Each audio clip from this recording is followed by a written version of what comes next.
Бүгінгі сабақтың тақырыбы табиғат ресурстарын тиімді игеру және қажеттілік пен мүмкіндіктері. Табиғи ресурстар дегеніміз не? Табиғи ресурстар адамның өмір сүру мен шаруашылық қызметіне қажетті табиғи орта компоненттері. Олар экономикалық дамудың негізгі болып табылады. Қалпына келетін ресурстар, мысалы, күн энергиясы, су, жел, өсімдіктер және жануарлар әлемі сияқты табиғи жолмен қалпына келетін ресурстарды айтамыз. Қалпына келмейтін ресурстар мұнай, газ, көмір, металл, кендері сияқты пайдалану барысында таусылатын ресурстар. Санаулы ресурстар дегеніміз жер, топырақ, климат сияқты саны шектеулі, бірақ сапасы өзгеруі мүмкін ресурстарды айтамыз. Сонымен қатар адамзаттың табиғат ресурстарына тәуелділігі. Адамзат өркениетінің дамуы табиғат ресурстарымен тығыз байланысты. Олар өмірдің барлық салаларында, соның ішінде энергия өндіруде, азық-түлікпен қамтамасыз етеді.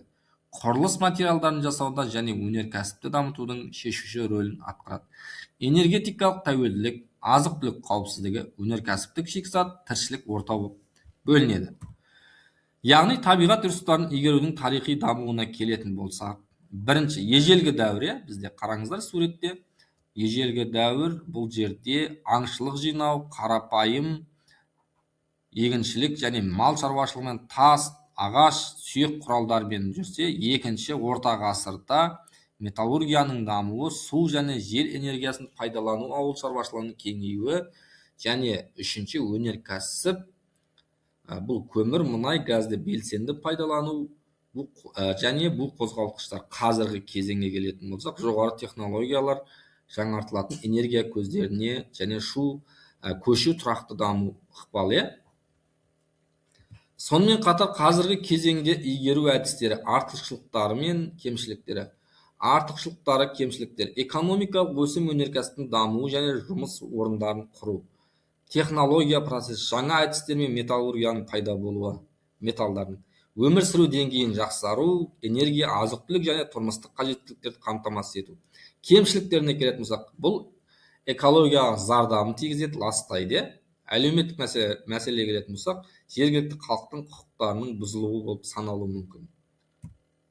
Тұрақты даму қағидаттары және ресурстарды игеру. Бұл жерде біз тұрақты даму қазіргі ұрпақтың қажеттіліктерін, болашақ ұрпақтың мүмкіндіктерін шектемей қанағаттандыруға бағытталған даму моделі.